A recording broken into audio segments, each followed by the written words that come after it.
আসসালামু আলাইকুম রহমতুল্লাহি ওবারাকাতুহ।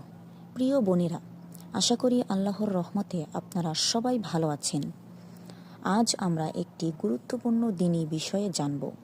স্বামী স্ত্রীর সহবাসের পর কিভাবে পবিত্র হতে হয়। হানাফি মাযহাব অনুযায়ী প্রথমেই জেনে রাখা জরুরি, স্বামী স্ত্রীর সহবাসের পর গোসল ফরজ হয়ে যায়। এই অবস্থাকে শরীয়তের ভাষায় বলা হয় জানাবাত।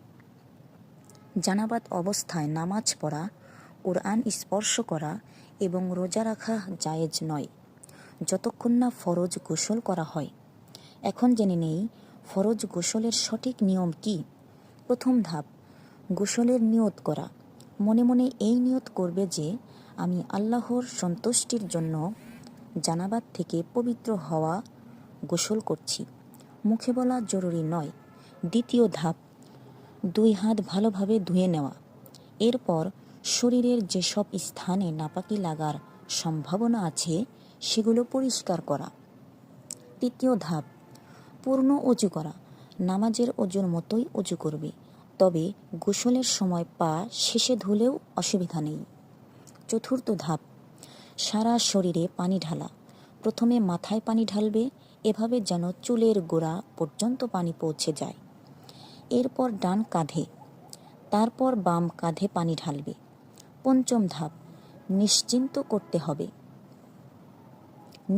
করতে হবে শরীরের কোনো অংশ শুকনো না থাকে, বিশেষ করে চুলের গোড়া, কানের ভেতর, নাকের ভেতর, বগল এবং শরীরের ভাঁজযুক্ত স্থানগুলোতে পানি পৌঁছানো জরুরি।